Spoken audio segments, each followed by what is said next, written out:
जो पाठ पढ़ रहे हैं, इस पाठ का नाम है आत्मनिर्भरता। आचार्य रामचंद्र शुक्ल जी का यह पाठ है। किसने लिखा है? आत्मनिर्भरता दो शब्द से मिलकर बना है, आत्म और निर्भरता। आत्म मतलब स्वयं, हम, ठीक है। आत्म मतलब स्वयं और निर्भरता मतलब आश्रित होना, किसी पर आश्रित होना। यानी आत्मनिर्भरता का मतलब हो गया स्वयं पर आश्रित होना, ठीक है।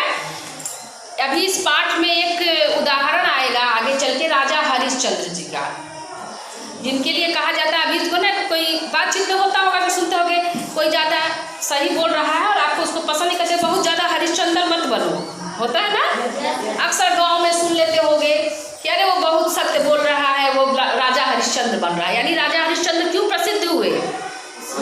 सत्य बोलने के लिए।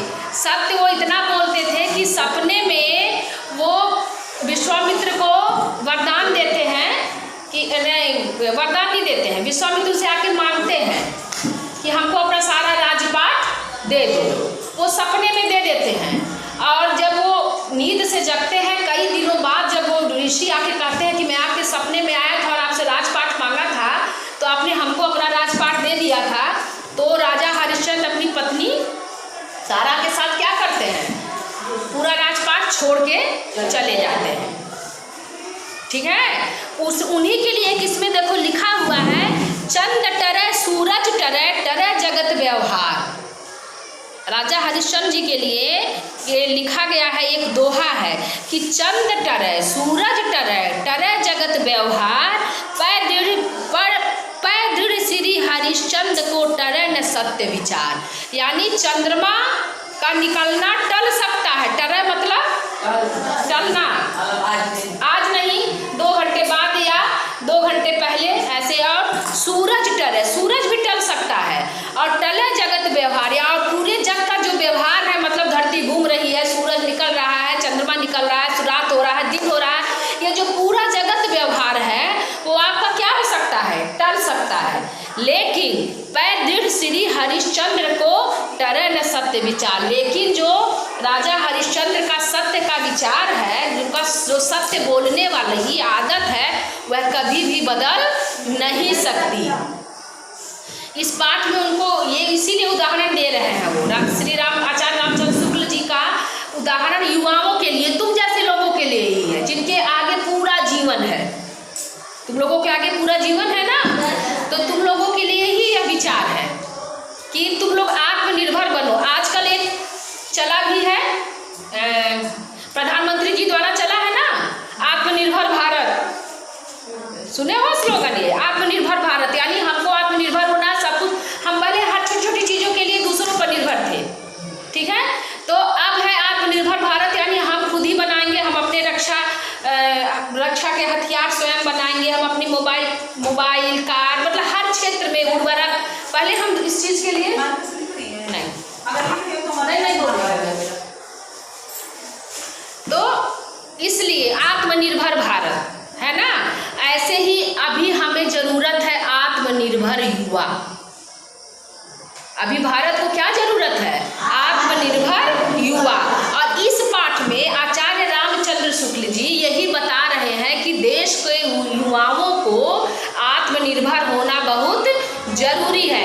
आप लोग आत्मनिर्भर होना कैसे शुरू करेंगे? जैसे सुबह आप ड्रेस पहन के नहीं आते हो, पूछा जाता है ड्रेस क्यों नहीं पहने, तो खिंचाया नहीं है। एक तो खिंचाया मत बोला करो, धुलाया नहीं है। दूसरी चीज वो धुला क्यों नहीं है? क्योंकि तुम खुद पर निर्भर नहीं हो। विशेषकर लड़के कि मम्मी धोएंगी, दीदी धोएंगी। भाई क्यों मम्मी दीदी धोएंगी? क्यों धोएंगी मम्मी दीदी? तुम खाना अपने पेट में खा रहे हो, अपने हाथ से खा रहे हो, अपने मुंह से खा रहे हो, कपड़ा दीदी मम्मी धोएंगी।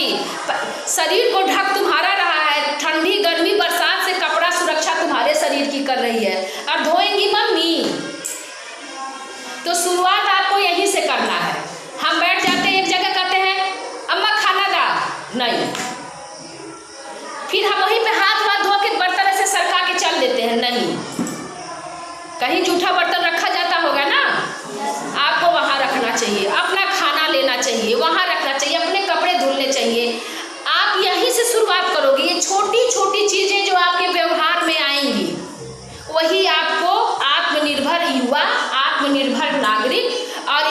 समृद्ध भारत की कड़ी बनाएंगे। ठीक है, ये जो हमारा व्यवहार है वही हमको बदलना है और आत्मनिर्भरता यहीं से आएगी। ठीक है, आराम से देखो, इस क्षेत्र में तो लड़कियां थोड़ी बहुत होती हैं, तो वो शिक्षा के क्षेत्र में नहीं जा पा रही हैं, है? वो पढ़ते इसलिए है कि बस पढ़ रहे हैं, नहीं, आप बस पढ़िए मत, कुछ करने के लिए पढ़िए। और लड़कों, तुम लोग तो ये परिवर्तन अपने अंदर लाओ। ठीक है, शुरुआत करो, यही आत्मनिर्भरता है, यही तुम्हारे व्यवहार में आएगा। खुद से खाना लेना, अपना जूठा बर्तन सही जगह पे रखना, अपना कपड़ा स्कूल से जाते हैं तुरंत धो करके हम टांग दिए, सूख गया, अगले दिन पहन के आएंगे ना, धुलाया नहीं, मम्मी धुलेंगी, दीदी धुलेंगी, क्यों धुलेंगी? तो इस पाठ में यही आत्मनिर्भरता सिखाई गई है कि जिस देश के युवा आत्मनिर्भर होते हैं, सही लीक पर चलने वाले होते हैं, अपने रास्ते स्वयं बनाते हैं और अच्छे से अच्छा कार्य करते हैं, वो सदैव सफल होते हैं। और एक आत्मनिर्भर युवा ही एक समृद्ध देश का निर्माण करता है। और आप लोग मेरे ख्याल से आज इसके बाद यह प्रतिज्ञा कर लीजिए कि आप लोग जितना हो सकेगा उतना आत्मनिर्भर होंगे, क्योंकि अंततः